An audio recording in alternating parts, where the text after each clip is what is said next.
one of the things that you really have to understand about AI development today is that there are what I call quasi-religious movements that have developed within Silicon Valley.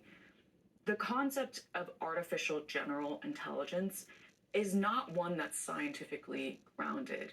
It is this idea that we can fundamentally recreate human intelligence in computers. And this idea has been around for actually a really long time. The field of AI was founded all the way back in the 1950s, and that was the original intent of the field. How do we recreate intelligence in computers? Can machines think? That was the famous question that British mathematician Alan Turing asked.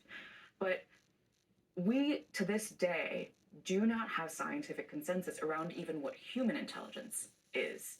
And so to peg an entire research field and a technology to the basis of human intelligence is a very tricky endeavor because there are no good metrics to assess have we actually gotten there yet. And there's no blueprint to say what should AI look like and how should it work and ultimately who should it serve.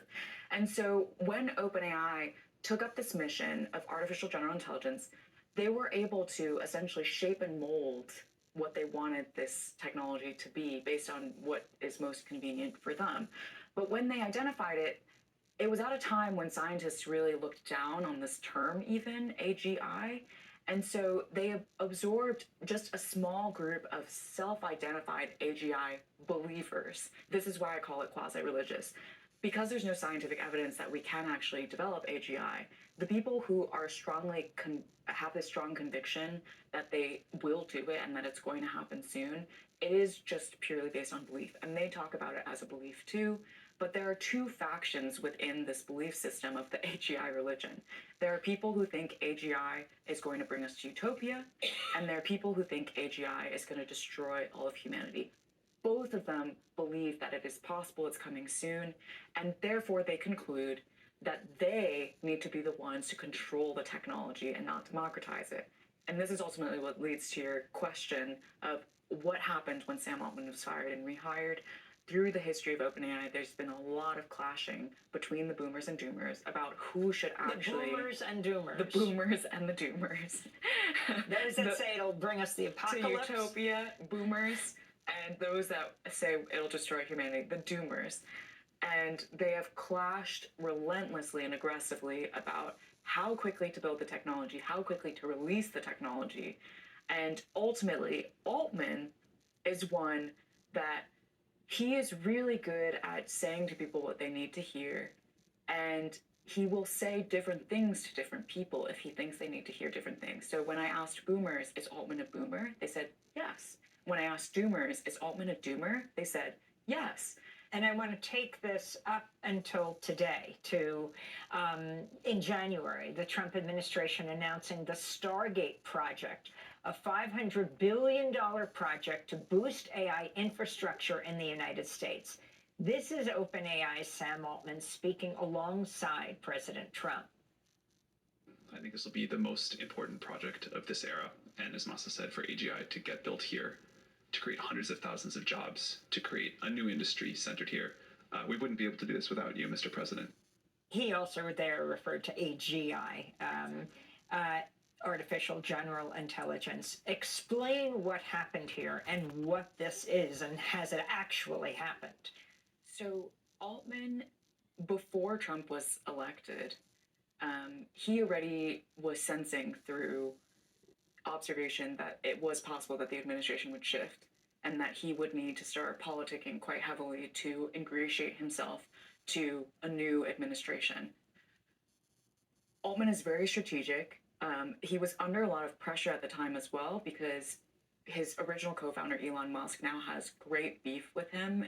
Musk feels like Altman used his name and his money to set up OpenAI, and then he got nothing in return. So Musk had been suing him, still suing him, and suddenly became first buddy of the Trump administration. So Altman basically cleverly orchestrated this announcement where, by the way, the announcement's quite strange because President Trump is not, it's not the U.S. government giving $500 billion. It's private investment coming into the U.S. From places like SoftBank. Which is? which is one of the largest investment funds run by Masayoshi Son, a Japanese businessman who made a lot of his wealth from the previous tech era. So it's not even the U.S. government that's providing this money. And take that right through to now, that Gulf trip that Elon Musk was on, but so was Sam Altman, Yes. to the fury of Elon Musk. And then a deal was sealed in Abu Dhabi Yeah, that so didn't include Elon Musk, but was about OpenAI. exactly. So Altman has continued to try and use the U.S. government as a way to get access to more places and more powerful spaces to build out this empire. And one of the things, because OpenAI's computational infrastructure needs are so aggressive, I had an OpenAI employee tell me we're running out of land and power. So they are running out of resources in the US, which is why they're trying to get access to land and energy in other places. The Middle East has a lot of land and has a lot of energy, and they're willing to strike deals. And that is why Altman was part of that trip looking to strike a deal. And the deal that they struck was to build a massive data center or multiple data centers in the Middle East using their land and their energy. But one of the things that OpenAI has recently rolled out, they call it the OpenAI for Countries program. And it is this idea that they want to install OpenAI hardware and software in places around the world, and explicitly says we want to build democratic AI rails. We want to install our hardware and software as a foundation of democratic AI globally, so that we can stop China from installing authoritarian AI globally. But the thing that he does not acknowledge is that there is nothing democratic about what he's doing.